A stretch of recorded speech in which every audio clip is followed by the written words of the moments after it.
Assalamualaikum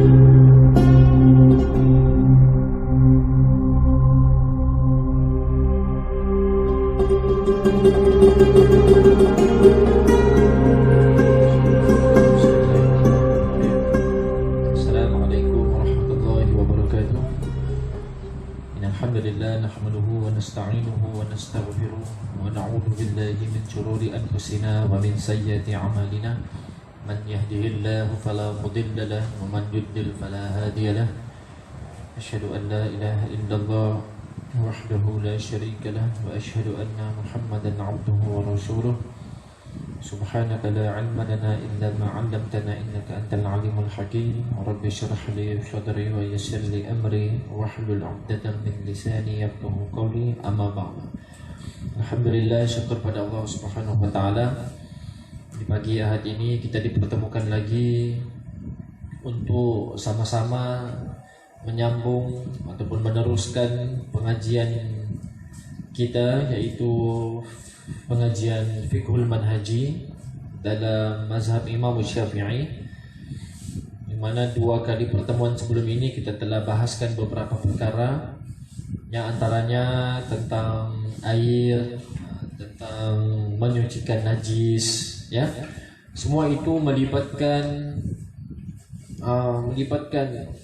ibadat kita, ya. Penting untuk kita tahu semua perkara-perkara tentang bersuci, sebab dia berkait rapat, ya, memberi peranan yang besar dalam konsep ibadat kita, ibadat seharian kita, ya. Boleh jadi ibadat kita tadi itu tidak diterima disebabkan cara kita bersuci itu tidak betul, cara bercebok tidak betul, kita sangka najis rupanya bukan najis, kita sangka tidak najis rupanya najis, maka kita biarkan. Sebab apa kita biarkan? Sebab kita tidak ada ilmu, sebab kita tidak belajar, kita tidak menghadiri majlis-majlis ilmu, ataupun tidak membaca buku-buku. Jadi terutama ni ilmu fardu ain ni wajib setiap orang Islam, ya, wajib setiap orang Islam. Ini dia tidak sama seperti fardu kifayah ni, ya. Untuk bab-bab fiqh ini kena wajib setiap orang Muslim untuk mempelajarinya. Adapun beberapa perkara seperti memandikan jenazah ataupun menguruskan jenazah, walaupun kita tahu itu fardu kifayah, cukuplah beberapa orang daripada kampung itu untuk menguruskan jenazah tersebut. Akan tetapi mempelajari ilmu pengurusan jenazah fardu ain, wajib ke atas setiap Muslim. Walaupun yang mengurusnya bukan dia, tapi dia wajib tahu juga macam mana cara kendalikan jenazah. Itu namanya ilmu fardu ain, ya, wajib ke atas setiap Muslim, ya. Jadi untuk hari ini kita sambung pula tajuk kita, yaitu cara menyucikan kulit bangkai selain anjing dan babi. Ya, sebelum ni kita belajar tentang najis-najis, ya, najis mukhaffafah, najis mughalladhah, dan najis mutawassithah, ya, dan cara menyucikan 3 jenis najis tersebut, ya. Jadi sekarang pula kita tengok cara menyucikan kulit bangkai selain anjing dan babi, ya. Maksudnya anjing dan babi memang dia haram lah, ya. Anjing dan babi dia memang haram, dia tidak haram disentuh, ya. Tapi tidak ada faedah pun untuk kita menyentuh anjing dan babi. Tapi kalau beri makan pada dia, ialah itu termasuk berbuat baik kepada binatang, ada ihsan terhadap binatang. Tapi tidaklah kita memeliharanya, ataupun tidaklah kita memegangnya tanpa ada urusan yang penting. Saja-saja tu itu tidak perlulah, tidak digalakkan, ya. Tapi janganlah dipandang anjing dan babi itu seperti haram seharam-haramnya. Dia juga makhluk Tuhan, ya. Yang haram tu adalah daging dia, memakannya, ya, ataupun terkena najisnya, ya. Sedangkan banyak lagi perkara-perkara haram yang di luar kita kena tahu, seperti ambilnya riba, memakan harta haram, harta anak yatim, ataupun bekerja dengan hasil gaji yang tidak halal, bekerja di tempat yang haram. Semua itu termasuk haram. Jangan dipikir hanya selain anjing dan babi. Ya, anjing dan khinzir. Okay. Jadi kulit bangkai, maksudnya kalau haiwan mati, semua haiwan mati tadi kita boleh gunakan kulitnya. Seperti harimau kalau mati, kita tidak bunuh dia lah. Contoh kita ternampak dia aksiden, dilanggar kereta kah, dia kulit buaya kah, kulit ular kah, ya asalnya dia najis, tapi perlu disamak, Jadi semua kulit haiwan tadi boleh digunakan. Seperti apa kulit-kulit yang kita gunakan? Kulit dompet, kulit untuk buat tali pinggang, buat bag, dan macam-macam kulit lagi lah, yang diambil daripada haiwan. Jadi dua saja yang haram, yaitu selain anjing dan babi, tidak boleh langsung, termasuklah kulitnya juga tidak boleh kita gunakan. Ya. Jadi kulit haiwan tersebut disucikan dengan cara disamak. Ingat istilahnya ya, kalau melibatkan kulit binatang kita sebut disamak. Ya, kalau melibatkan menyucikan najis mughallazah dengan air yang bercampur tanah dan 6 kali jirusan air, itu dinamakan sertu. Ya, itu dinamakan menyertu, sertu. Adapun samak ini adalah untuk kulit. Bukannya sama pada bahagian kulit yang terkena najis anjing ataupun jilatan anjing tadi. Itu namanya sertu. Sama ini adalah melibatkan menyucikan kulit. Yang asalnya hewan itu bangkai, dicuci, yang dagingnya memang reput sudahlah, maka kulitnya tadi masih boleh dimanfaatkan untuk digunakan. Itu namanya disamak. Apa itu disamak? Yaitu membuang segala lendir pada kulit yang boleh merosakkannya jika dibiarkan dengan menggunakan bahan panas dan tajam hingga tidak lagi berbau busuk dan rosak sekiranya direndam di dalam air. Ini berdasarkan hadis Rasulullah SAW, "Idza dubighal ihabu faqad tahura." Yang bermaksud apabila kulit disamak maka ia menjadi suci. Apabila kulit disamak maka ia menjadi suci dan bersih. Yang boleh digunakan. Maka adalah kalau kita tengok baju-baju yang diperbuat daripada bulu binatang, kulit binatang, itu tebal tuh, maksudnya dapat menahan daripada musim sejuk. Mungkin negara kita tidak gunakan lah. Negara kita tidak ada mengalami musim sejuk. Dalam musim sejuk itu kulit-kulit binatang itu perlu untuk orangnya, dan mahal lah ya. Untuk sekarang ini pun mungkin harganya tak tahu berapa. Ya.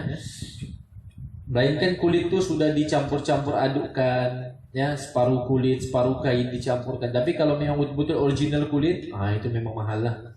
Ya. Oke, selepas disamak, kulit tersebut wajib dibasuh semula dengan air disebabkan bahan-bahan yang najis yang digunakan untuk menyamaknya atau bahan-bahan yang menjadi najis disebabkan terkena kulit yang belum suci ketika disamak. Jadi pokoknya memang dicuci dengan cara yang bersih lah. Dan hari ini kita ada alat-alat, contoh gunakan bahan kimia apa semua untuk menghilangkan dengan cara cepat, menghilangkan baunya. Seperti kulit kompang tu lah kan kita guna, itu kulit sapi ya kali itu, kulit kerbau atau kulit apa digunakan. Sampai kita guna itu tidak ada bau kerbau lagi, tidak ada bau sapi di situ. Ada bahan yang digunakan untuk menghilangkan bau tadi itu. Masih itu kulit itu sudah disamak. Kalau tidak yang berbau. Mungkin dulu-dulu mungkin masih ada baunya, tapi kita ini hari ini zaman modern, ada alat-alat bahan-bahan yang diciptakan, dibuat oleh manusia untuk menghilangkan cepat ya, kesan-kesan daripada kulit tadi. Maka dia jadi pun kulit yang bersih, ya. Itu tentang kulit. Jadi untuk dia lebih dipaham, maksudnya kulit semua boleh dipakai lah, ya. Jangan saja kulit itu diperbuat daripada anjing dan babi, diambil daripada kulit anjing dan babi. Itu memang haram semua sekali.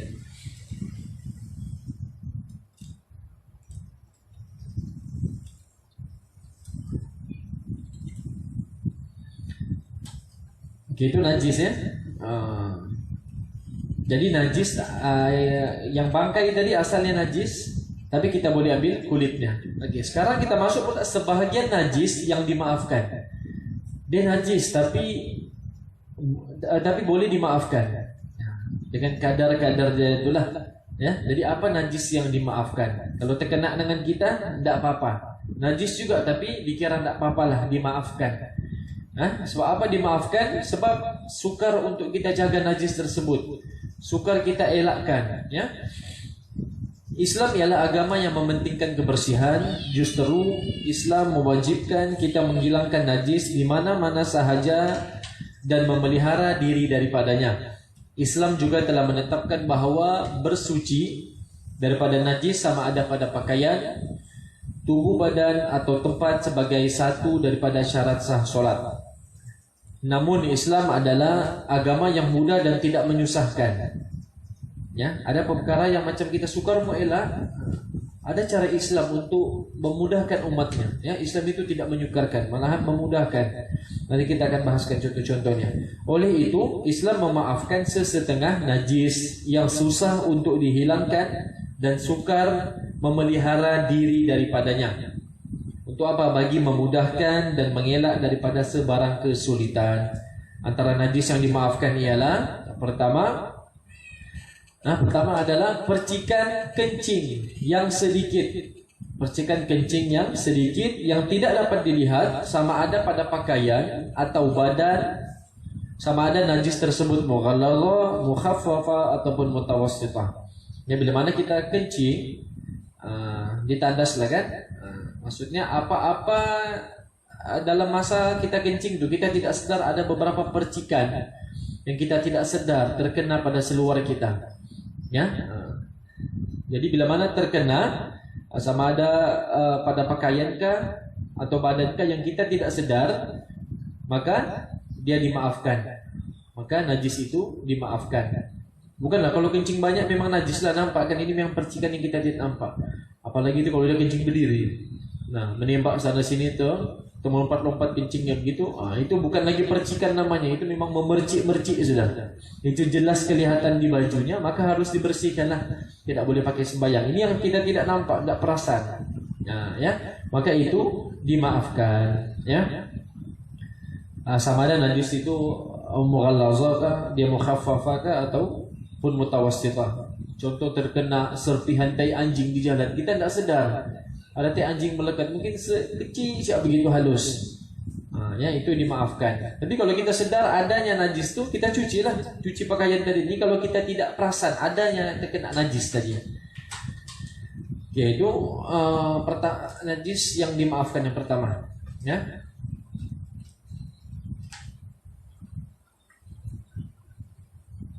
Yang kedua, sedikit darah nanah yang sedikit. Terkena darah ataupun nanah yang sedikit. Asalnya najis ya, darah kita dan nanah tuh yang luka-luka di kita tuh asalnya najis. Tapi bila mana dia sedikit, maka dia dimaafkan. Sama juga darah kutu anjing dan najis lalat.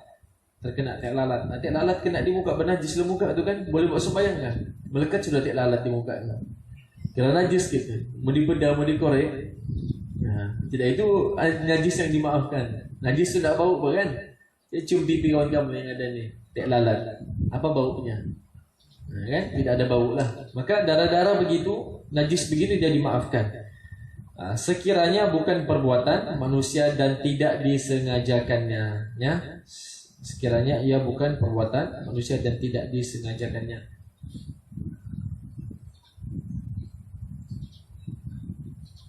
Nah, samalah kalau kita sembahyang tadi, terkorek kamu punya apalah kutil-kutil di muka kan, berdarah begitu, najis itu dimaafkan. Ya, ketika sholat. Nah, tapi kalau kita mau sembahyang sunat seterusnya harus bersihkan najis tadi, harus bersihkan darah tadi. Contoh kita pukul nyamuk ketika sembahyang. Sembahyang kita di sini khusyuk lah misalnya. Nah, kita sedar ada nyamuk nak hinggap di kepala kita, kita pun pukul dan pap kena berdarah nyamuk tuh. Darah tuh darah orang lagi yang dibawa dari entah dari mana dia sedut.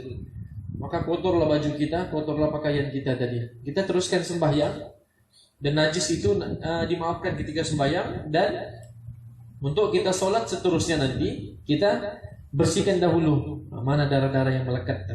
Macam baju yang terkena darah sedikit tuh, mana yang darah-darah nyamuk tadi, kalau boleh dihilangkan ya dihilangkan. Ya, tapi kalau kita bersihkan najis tadi, contoh darah, nanah, kan kita mesti hilangkan rasa bau dan warna dia. Ya, warnanya hilang, baunya pun tiada sudah. Tapi kalau sampai satu tahap tidak boleh hilang, sudah masih ada kesan merahnya, itu dimaafkan. Terus kena darah di baju kita kadang tidak boleh hilang kan, ada kesan-kesannya, itu dimaafkan. Ya, Islam tidak perlu yang mesti kau habis betul, mesti hilang betul-betul kau punyanya. Pakai Clorox pun sama juga, masih juga maka itu yang dimaafkan. Ya, jadi nanah pun juga begitu. Ya. Yang ketiga, darah luka atau nanah walaupun banyak dengan syarat ia terjadi pada dirinya sendiri, bukan daripada perbuatannya dan tidak disengajakannya serta tidak terkena ke tempat lain. Nah, ya, yang ketiga yang dimaafkan adalah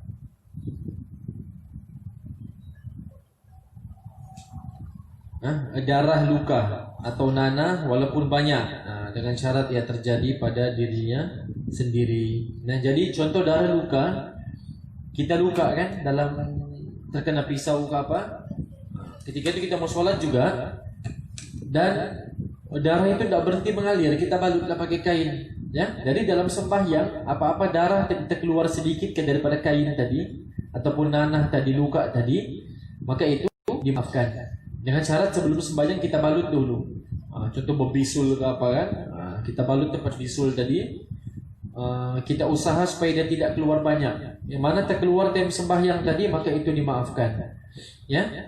Dan jadi apa-apa yang terkena baju masa kita sembahyang tadi, lepas sembahyang kita kena basuh lah.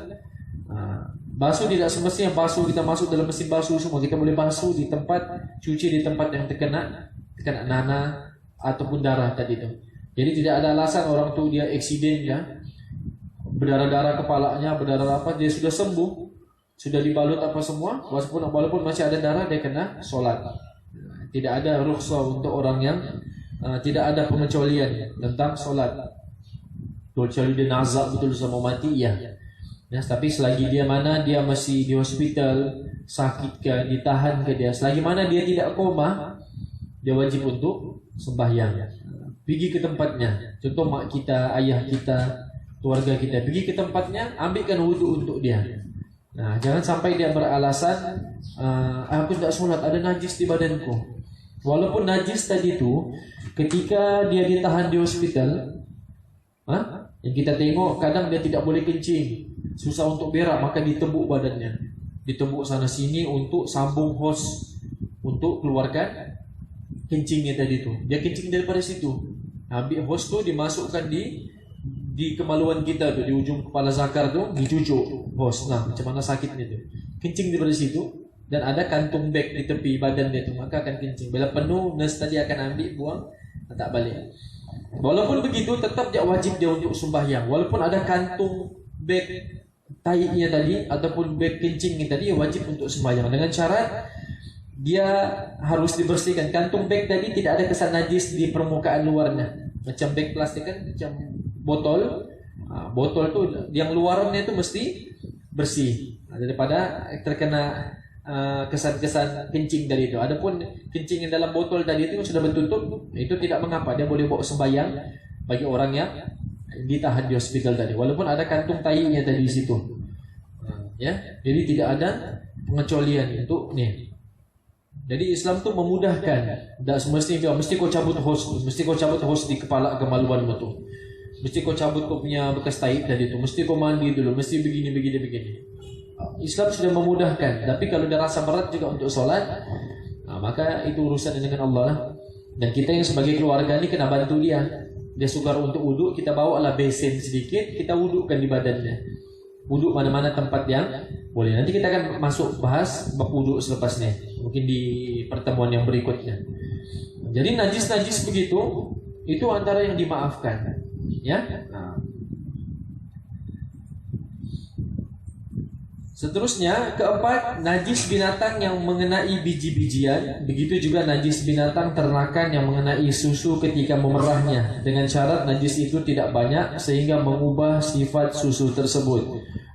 Ini kalau najis binatang terkena, contoh ada serpihan tainya itu, dia di satu kandang lembu. Kerjanya memang dia memelihara lembu dan memerah susu lembu untuk keluarkan susu itulah. Mungkin tanpa disengajakan ada beberapa najis yang halus masuk ke dalam satu tong susu. Susu tuh banyak tuh, susu mahal, susu lembu tuh masuk sedikit sejak begitu. Kalau dia tak geli ya boleh dia minum, sebab itu najis yang dimaafkan. Najis yang dimaafkan. Tapi kalau mau buang memang rugilah. Ya. Jadi itu antara najis yang dimaafkan. Ya. Contohnya itulah terkena pada susu ketika memerah susu lembu tadi, dengan syarat najis itu tidak banyak lah. Kalau banyak memang bawa tai sudah kan, yang halus saja. Masa pula susu tai pula kita minum. Jadi kita boleh pikir sendirilah, masih okey kan ya? Begitu. Tapi jangan pula dia tu penjual tu masih okey ni, bungkusnya dalam botol biarlah orang minum. Itu menzalimi manusia sudah. Ya, okey. Jadi yang sedikit-sedikit ini dimaafkan. Ya, Islam memudahkan kita. Tapi kita tidaklah bermudah-mudah ya.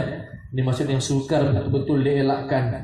Begitu juga yang dimaafkan najis ikan di dalam air, dalam kolam ikan. Najis ikan di dalam air selagi air tersebut tidak berubah warna. Tai ikan ini tidaklah berbau kan? Tapi kalau masuk macam di kolam ikan, satu ikan di dalam itu kita mau guna airnya apa semua, maka dia tidak mengapa. Dia bukan najis yang sampai boleh merubah air tadi itu. Kecuali lah ikan itu terlalu banyak sampai betul-betul bau tai ikan sudah, lain sudah warna air dia berubah sudah, barulah tidak boleh digunakan. Begitu juga najis burung. Okey, tadi najis apa nih ikan.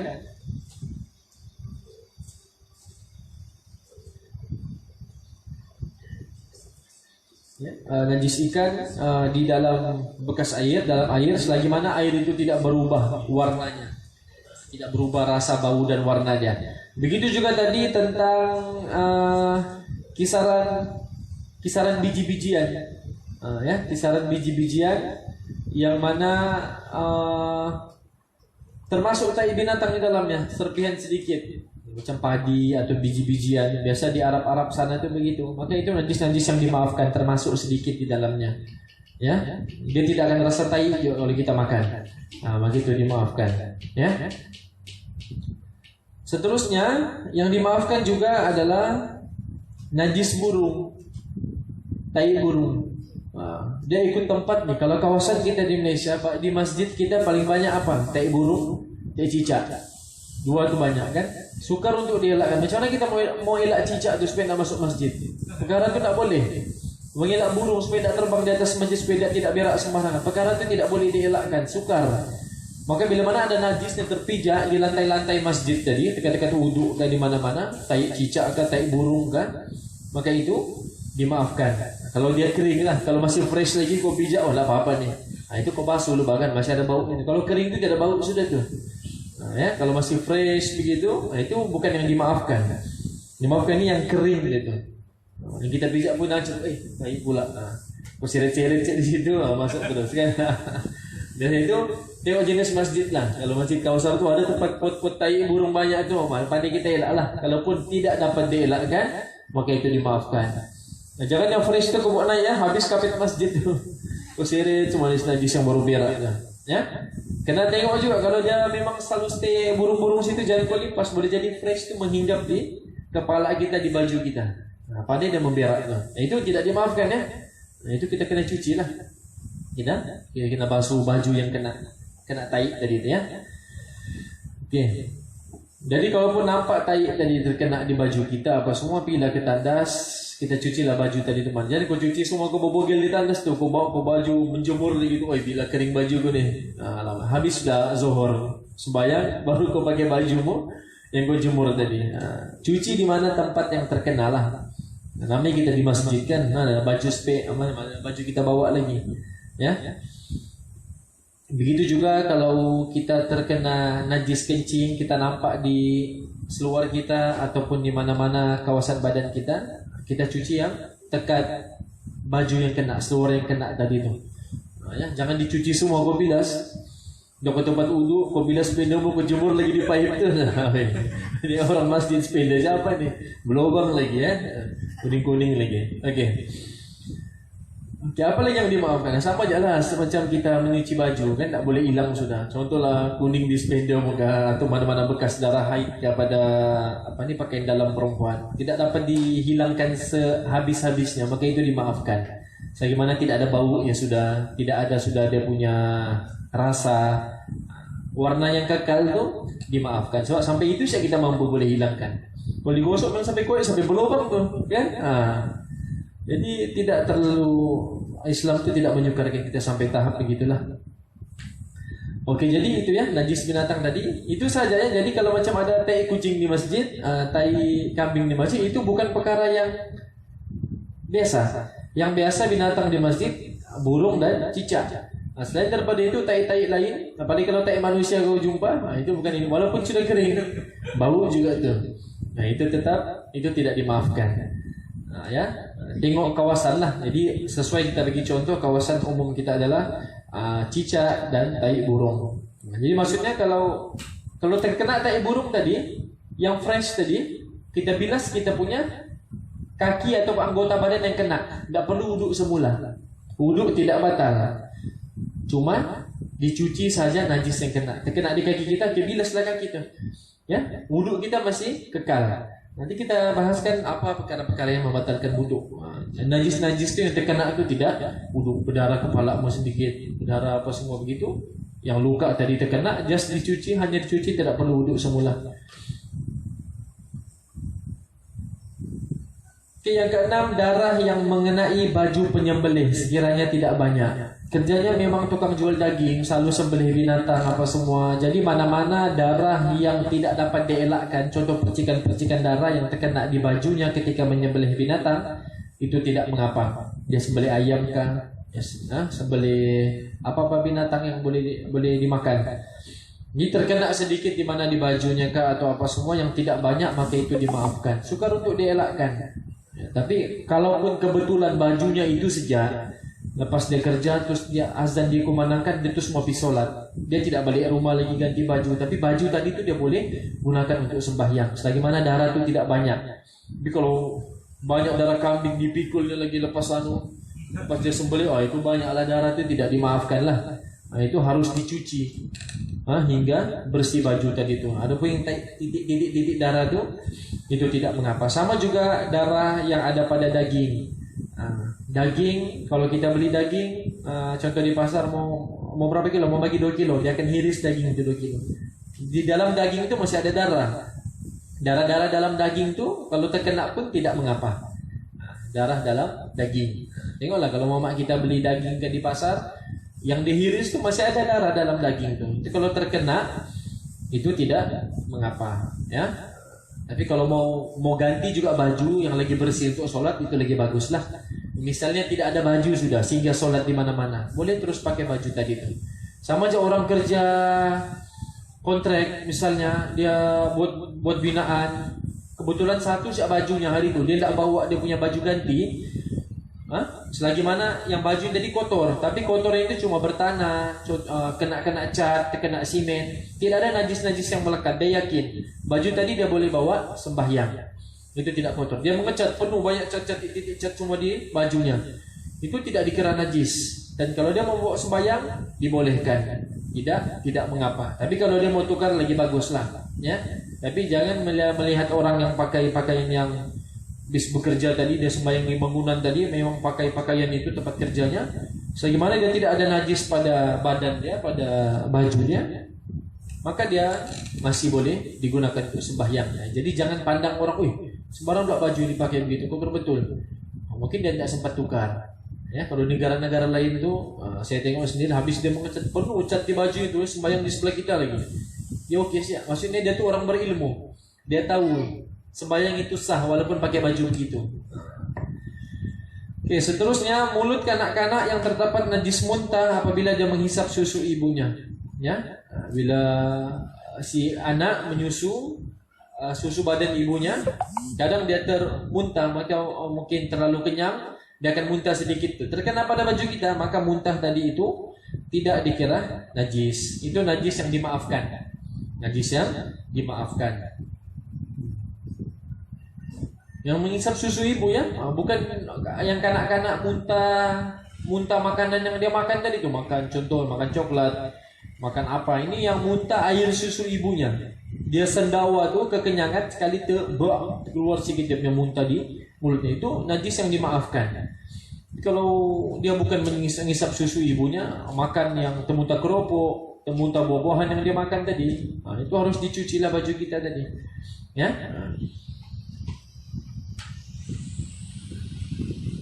Oke, seterusnya najis yang dimaafkan debu jalan yang mengenai seseorang. Kita berjalan di luar ni, kita tidak tahu debu-debu, habuk-habuk yang di jalan itu, kita tidak tahu sudah bercampur dengan tai anjing kering, tai orang yang sudah kering. Kita tidak dapat menengok, dan kita mau tengok semua jalan tu kan ada tai orang kan ya. Memang tak sampai kau ke masjid. So kau menengok sak jalan tu ada tai ya. Kalau terlampau berjaga-jaga juga susah lah. Sebagaimana di mata kasar kita tidak nampak najis itu, maka tidak ada najis. Dan kan betul-betul nampak najis depan kita, itu najis. Tapi kalau sudah bercampur dengan debu, kita tidak tahu pun apa dalamnya, apa-apa yang terkena pada kita, Allah yang tahu. Allah yang tahu apa yang kena pada baju kita ketika kita jalan menuju ke masjid. Ya, jadi benda yang kita tidak tahu itu dimaafkan, debu-debu tadi itu. Seterusnya bangkai binatang yang tidak berdarah seperti lebah, penyengat ya, lalat dan semut apabila terjatuh ke dalam sesuatu cecair, dengan syarat ia terjatuh dengan sendirinya dan tidak mengubah sifat-sifat cecair tersebut. Ini pun sudah kita bahaskan, seperti lalat, lebah, binatang yang tidak ada darah terjatuh di Nescafe kita ketika kita mau minum. Lalat tadi kita boleh rendamkan dia. Ya, dalam hadis Nabi beritahu, "Idza waqa'a dzubabu fi ina'i ahadikum falyaghmishu kullahu, thumma yatrihuhu fa inna fi ahadin janahihi shifaan wa fil akhar da'an." Yang bermaksud apabila lalat terjatuh ke dalam bekas seseorang daripada kamu, maka hendaklah dibenamkan semuanya. Dicelup lagi lalat tu, sudahlah mau mati lemas, dicelup lagi. Kemudian dibuangkan lalat tersebut, dan dicelup sekali, buang lalat tadi. Ini kerana satu daripada sayapnya di sebelah itu adalah penawar, dan satu lagi mempunyai kuman penyakit. Sudah lalat itu Allah ciptakan ada penawar dia. Jadi kalau geli mau buang semua silakan. Tapi kalau kita nampak tu sedap sudah susu sudah, kita order itu siap kita di restoran, kalau mau buang, dan Nabi mengajarkan kita hanya celupkan lalat tadi itu. Dia celup lama-lama ya, biar kau mati lemas. 1 minit, sudah dia mendidih, habis sudah okey, lembut sudah badannya, baru buang. Jangan ada yang begitu, celup sekali saja, gelik pula kita tu kan. Jadi kita boleh buang. Apa lagi contohnya, penyengat ataupun semut, dengan syarat dia terjatuh sendiri, bukan kau yang kasih masuk.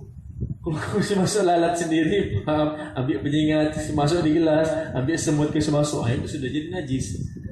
Dia terjatuh sendirinya, bukan kau yang menangkap semut itu menabur di atas air yang kau mau minum tadi. Ya, syaratnya terjatuh dengan sendiri dan tidak mengubah sifat-sifat cecair tersebut. Tapi kalau jatuh tadi lalat dan mengubah warna air tadi itu, kita buanglah. Contoh dia datang daripada bekas tahi. Lalat ni sifatnya apa? Yang sifatnya yang menghinggap di najis. Tai-tai orang tengoklah, tai apa yang hinggap sini. Tidak ada yang penyengat ke hinggap. Lalat hinggap di tai sini. Habis dia hinggap masuk pula di tempat makanan kita. Jadi Allah ciptakan sebelah sayapnya sebagai penawar untuk menghilangkan penyakit di sebelah lalatnya tadi, sebelah sayap kita itu. Ya. Okey.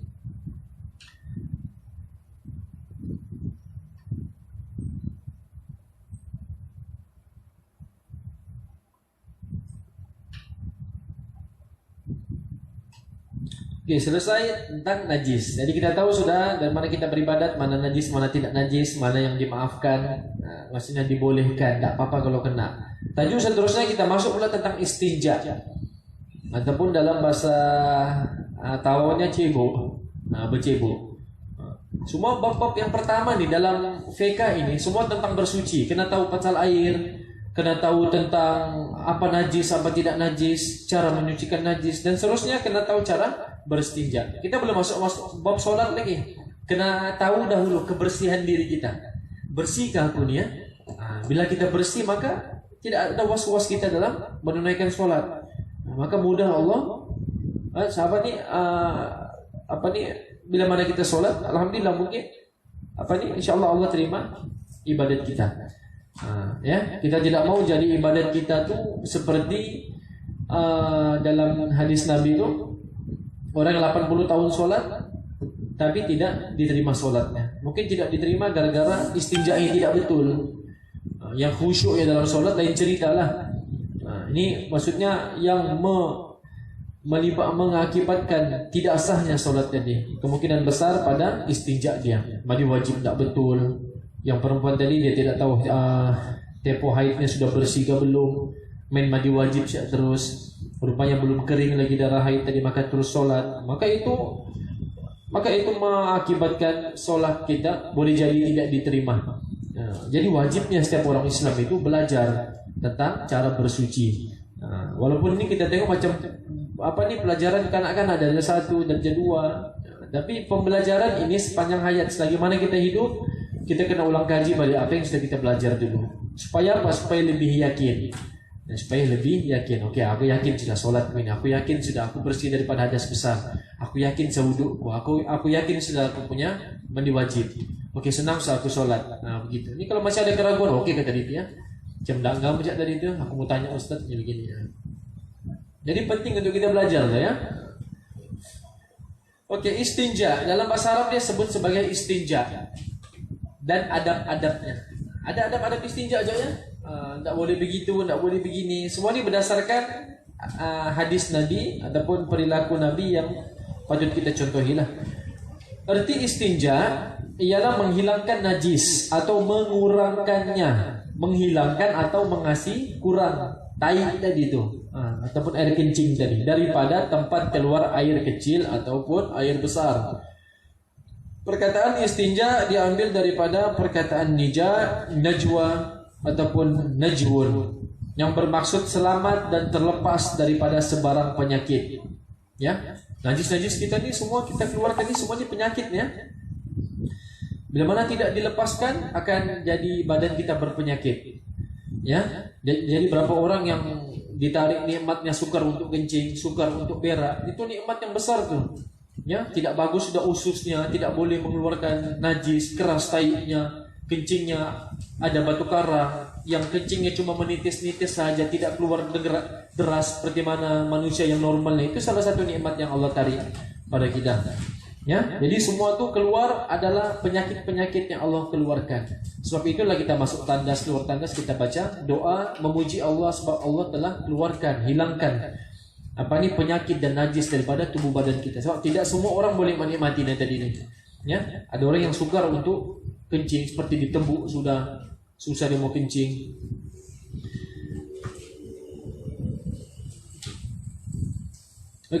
Dinamakan perbuatan tersebut dengan istinja. Kenapa dinamakan istinja? Di sisi syarak karena orang beristinja berusaha untuk melepaskan dirinya daripada sesuatu yang menyakitkan. Pada kebiasaannya istinja ini dilakukan di tempat yang tertutup seperti di belakang tanah tinggi dan seumpamanya. Ya, dulu-dulu di belakang tanah tinggi lah tidak ada tandas seperti rumah kita yang ada tandas di dalamnya. Ya, nanti kita akan bagi contoh-contohnya. Hukum istinja adalah wajib. Nah, ini pun kalau tidak dikasih tahu pun kita tahulah, fitrah manusia tahu diri kita bertai kita ceboklah kan. Nah, tahu sudah. Kecuali dia budak-budak lagi lah perlu dicebokkan, perlu dimandikan. Ini berdasarkan kepada sabda Rasulullah SAW yang akan dibahaskan nanti. Ya, benda-benda yang boleh digunakan untuk beristinja. Okay. Yang pertama, harus beristinja dengan air mutlak. Air mutlak, air yang bersih ya, tidak ada campuran apa-apa. Air mutlak. Maksudnya air pipe kita itulah, itu air mutlak gitu. Bukan bekas-bekas yang di ember tadi, bekas-bekas di baskom yang ada sudah terkena apa-apa. Ia merupakan cara asal bersuci daripada najis. Begitu juga harus beristinja dengan menggunakan, selain daripada air, kita boleh menggunakan semua pepejal yang keras, yang kesat yang boleh menghilangkan najis seperti batu, daun dan seumpamanya.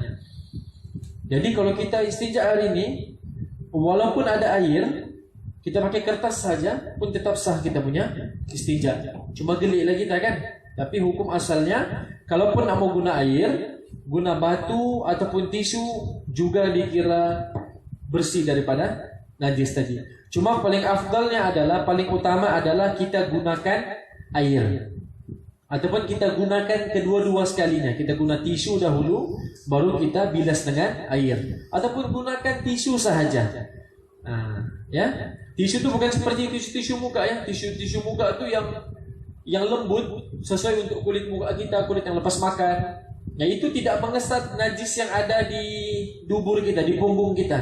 Tidak ada yang tisu khas untuk tandas, tisu keras namanya, tisu tandas. Yang besar, dia itu lebar begitu. Kita tarik daripada tempatnya itu. Ada memang khas yang kasar untuk menyekat, mengesat najis kita ataupun tayammum di punggung tadi itu begitu. Jadi sah juga tetap. Tapi sampai bersih lah, jangan sekali syak tarik begitu. Nah, ya.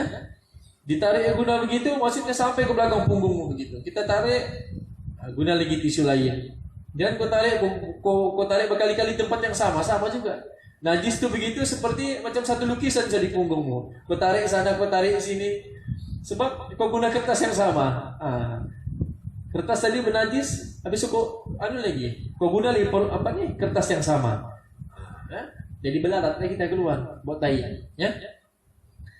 Jadi boleh gunakan air, boleh gunakan batu ataupun kertas kesat, tisu tandas. Seperti zaman modern kita tidak guna kertas lukisan atau apa semua.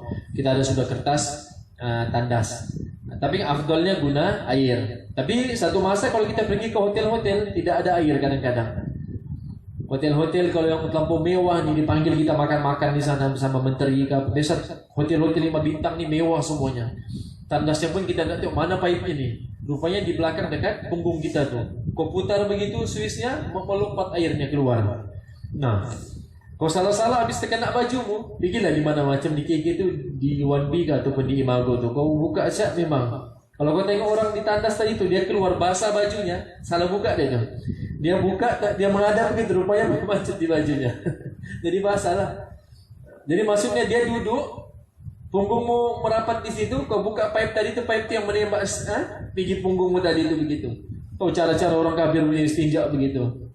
Maunya hotel-hotel apa buat begitu kan? Menyukarkan orang Islam untuk beristinja. Bagi salah host tu kita putar, senang kita basuh begitu. Ini main tembak. Boleh jadi terpercik sana sini, basah punggungmu semua. Kalau kau pakai sepeda tu basah sepedamu sudah. Ya, sebab kan basah semuanya. Bukan situ tembak semua, ditembak sana sini semua. Jadi kalaupun tidak ada air di tandas itu, maka ada tisu, maka gunakan tisu. Tetap juga sah. Tetap juga kita hilang daripada najis tadi. Jadi mau kena belajar lah. Begitu. Guna tisu.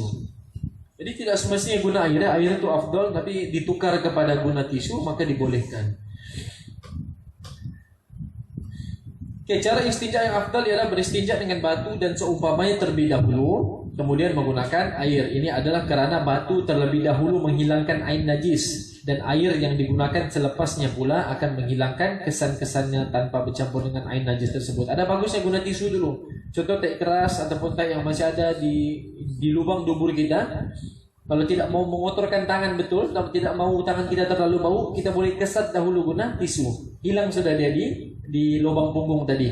Maka baru kita bilas dengan air. Maka tangan kita tidak terlalu bernajis lah, tidak terlalu meninggalkan bau yang terlalu bau. Begitu kan? Kau tahu je baunya macam mana? Ya. Okay, jadi kalau kurang bau itu, afdalnya guna tisu dahulu. Ya.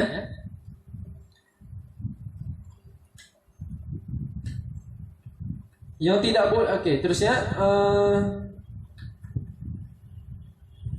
sekiranya ingin menggunakan satu daripada kedua-duanya, maka air adalah lebih afdal. Kalau ada dua-dua di situ, air lebih afdal lah kan?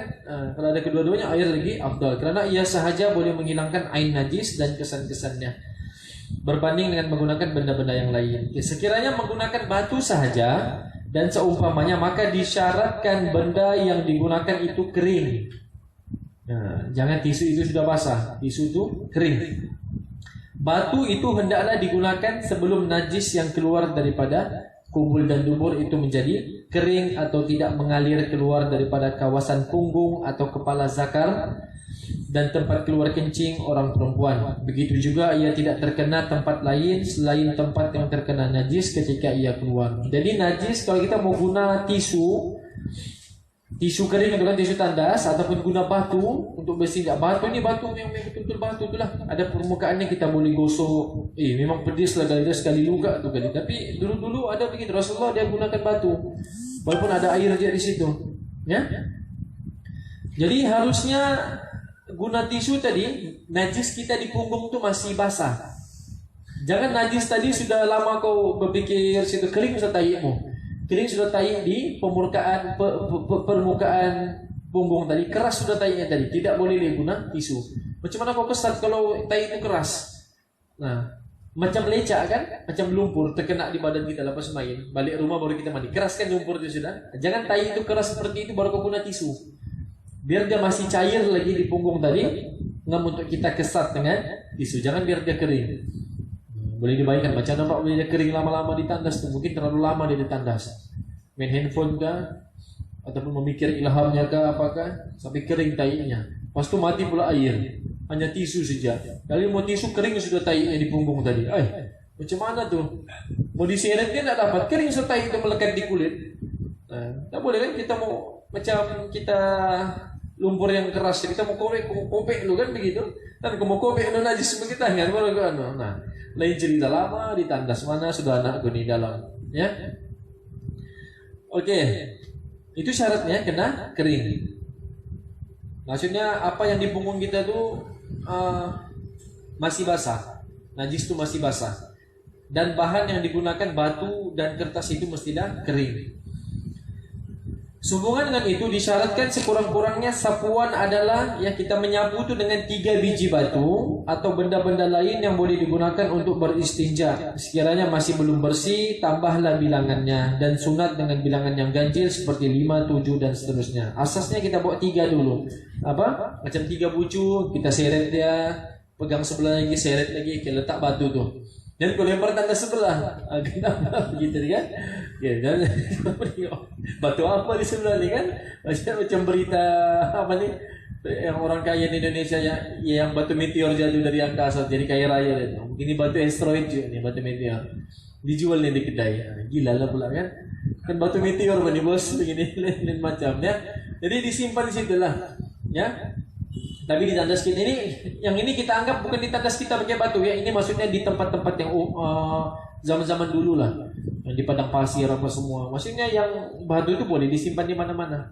Ya, orang tidak nampak. Tapi kalau di tandas mustahil ada batu kita guna di situ. Ya, maksudnya kita buka paip bukan air, buka paip batu pula penuh satu baldi batu. Ambil batu perang begitu. Kan begitu dia ambil bucu, bukan bucu itu dia pegang diseret begitu. Ya. Kan kena 3 biji. Kalau tidak bersih lagi 3 biji, tambah lagi 5, tambah lagi 7. Yang bilangannya ganjil. Disunatkan bilangannya ganjil. Hal ini berdasarkan hadis. Nabi SAW pernah buat. Katanya kan Rasulullah SAW yadkhulul khala fahmilu ana wa ghulamun nahwi idawatan min ma'in wa anazatin falyastanji bil ma'. Maksudnya Rasulullah SAW masuk ke tandas dan aku bersama-sama seorang budak sebayaku membawa sebekas air dan sebatang besi pendek.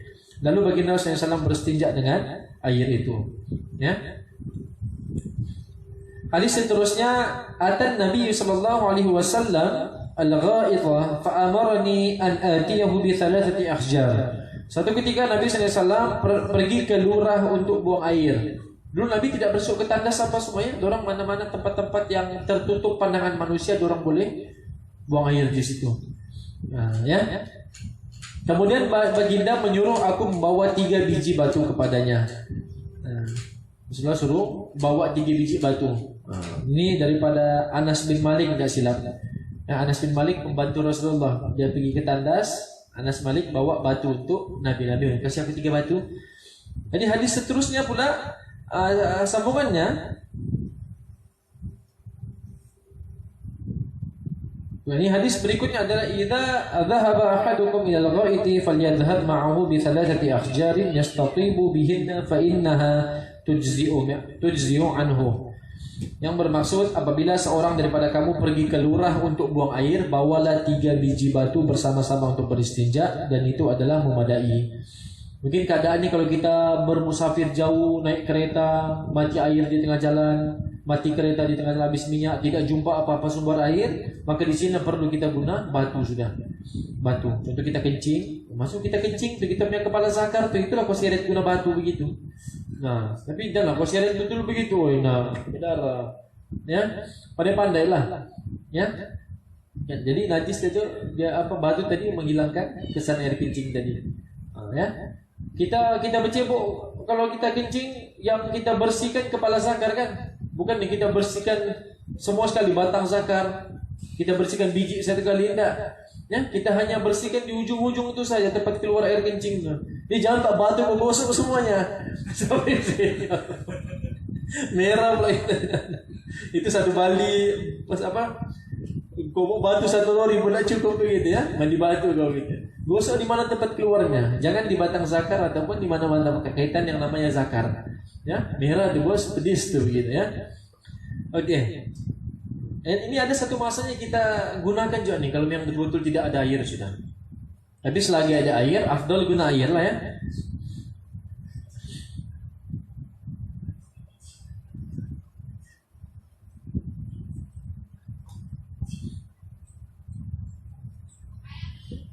Okey, benda yang tidak boleh digunakan untuk beristinja. Apa yang boleh, apa yang tidak boleh. Okay. Tidak sah istinja dengan benda-benda najis atau yang terkena najis kerana kemungkinan boleh menambahkan kesan najisnya lagi yang sepatutnya dikurangkan. Batu tadi ada tai ayam apa semua digunanya lagi, tidak perlulah. Batu itu mesti betul-betul bersih. Okey, apa buktinya hadis Nabi sallallahu alaihi wasallam?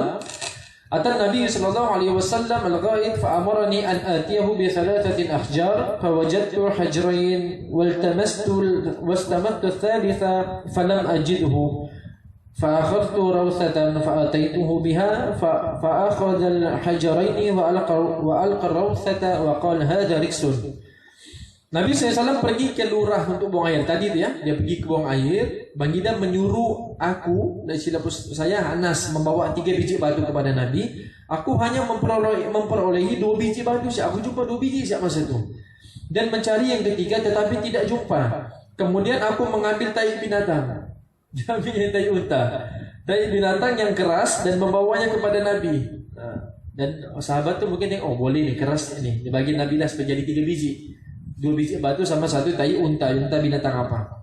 Lalu baginda hanya mengambil 2 biji batu itu saja dan membuang tai binatang tadi seraya berkata ini najis. Tidak perlu.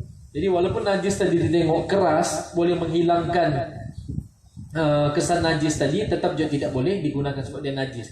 Najis kasih bersih najis. Macam mana tu begitu? Ya. Jadi Rasulullah suruh buang. Itu adalah najis. Haram juga beristinja. Istinja ni gunanya, istinja ni maksudnya membersihkan bercebok maksudnya. Istinja ni bercebok lah senang kita faham. Haram menggunakan dengan makanan manusia seperti roti, roti paun pula kan, dan lain atau dengan makanan jin seperti tulang. Apa bukti tulang ni makanan jin? Kenapa tulang dimakan oleh jin? Hal ini berdasarkan hadis Rasulullah SAW daripada Ibnu Mas'ud radhiyallahu anhu. Baginda sallallahu alaihi wasallam bersabda, "Atani da'il jinni fa dhahabtu ma'ahu fa qara'tu 'alaihim al-Qur'an." Faqala fantalaqa bina fa arana atharuhum wa atharu niranihim wa sa'aluhu az-zada. Faqala lakum kullu 'azmin dhukira ismullahi 'alaihi yaqa'u fi aydikum aw farama yakunu lahman wa kullu ba'aratin 'alafun lidawabukum. Faqala Rasulullah sallallahu alaihi wasallam fala tastanju bihima fa innahuma ta'amun ikhwanikum. Satu hari ada wakil jin datang kepada Nabi. Lalu aku pergi bersama-sama dan aku membacakan Al-Quran kepada mereka. Nabi menceritakan ada wakil jin datang kepada Nabi, lalu Nabi baca Al-Quran kepada mereka. Rasulullah SAW bercerita lagi, dia berjalan bersama kami, lantas menunjukkan bekas dan kesan api mereka. Dan Rasulullah pernah pergi ke alam jin, inilah maksudnya. Nabi ini diutuskan kepada manusia dan jin. Dan Rasulullah juga berdakwah di alam jin. Rasulullah tidak beritahu macam mana rupa jin itu. Makanya ada jin Islam, ada jin kafir, ada jin lelaki, ada jin perempuan. Memang juga berkahwin, makan apa semua seperti kita, cuma kita tidak nampak alam dia. Dia Rasulullah ceritakan kepada sahabat. Masa itu sahabat berjalan dengan Nabi, lantas baginda menunjukkan bekas dan kesan api mereka. Dan mereka itu pun meminta bekalan. Lalu baginda menjawab, bagi kamu semua binatang yang disembelih dengan nama Allah yang ada di hadapan kamu dan dagingnya lebih banyak. Demikian juga tahi binatang sebagai makanan binatang-binatang kamu. Rasulullah SAW bersabda kepada kami, janganlah kamu beristinja dengan kedua-duanya kerana ianya adalah makanan saudara-saudara kamu. Ya, jin makan juga tulang-tulang. Jadi tulang ini kita tidak makannya adalah makanan jin. Cuma kita tidak nampaklah tulang itu hilang diambil oleh jin. Dia makan secara gaib, kita tidak tengok. Bukannya besok kita letak tulang, besok hilang sudah tulang itu diambil oleh jin. Tetap ada tulang, tapi wallahu alam cara dia makan bagaimana kita tidak tahu sebab di alam yang lain. Jadi jin itu tidak perlu ditakut ya. Sama aja macam kita ni, dia pun akan dipersoalkan.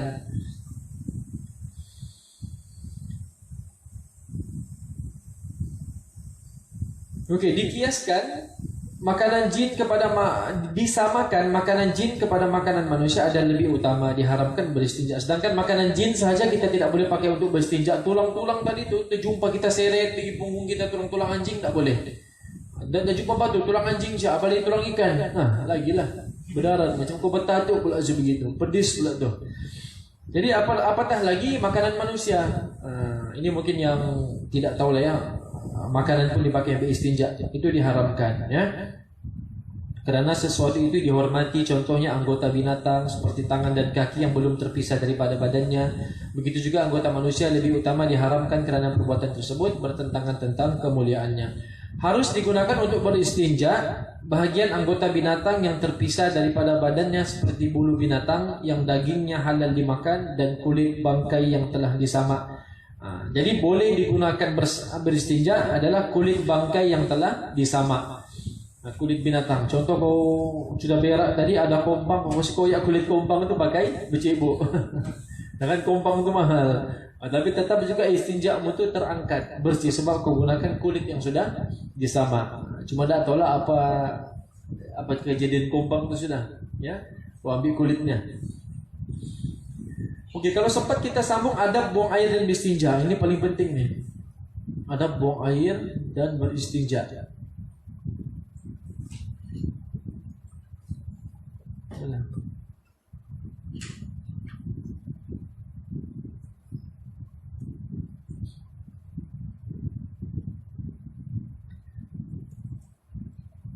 Okey, adab buang air dan beristinja ini pun banyak juga.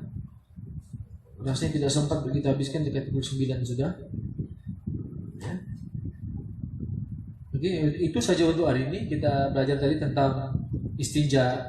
Kesimpulannya kita sudah tahu air ini boleh juga kita guna istinja, boleh juga kita guna tisu. Jadi jangan kita olok orang dia tu berak tak bercebok.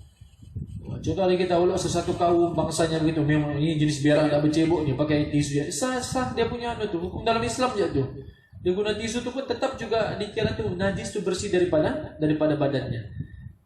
Jadi pentingnya ilmu di kepala kita ni sebelum kita menuduh orang lain atau mengolok-olok orang lain. Tetap najis itu hilang. Cuma hari ini kehidupan kita afdal lagi gunanya air. Dan mungkin kita olok orang tu berak tak bercebok, asalnya mungkin dia tu pakai tisu dan dia bilas dengan air untuk mengurangkan bau di tangan dia. Itu lagi afdal lah digabungkan kedua-duanya. Ya. Jadi penting tadi mana bahan-bahan boleh istinja, mana yang tidak boleh istinja. Seterusnya adab-adab istinja ni banyak. Nanti kita akan bahaskan ya di minggu depan dan kita sambung jam minggu depan sekali bab wudu. Bab wudu ialah kalau maklum pun kita sudah memang tahu bab wudu, tahu tata tertib begini sampai membasuh kaki. Mungkin ada permasalahan-permasalahan yang di dalamnya yang perlu kita bahaskan. Yang mengakibatkan permasalahan tadi itu membuatkan kita ragu-ragu, was-was, sah ke wudu ya.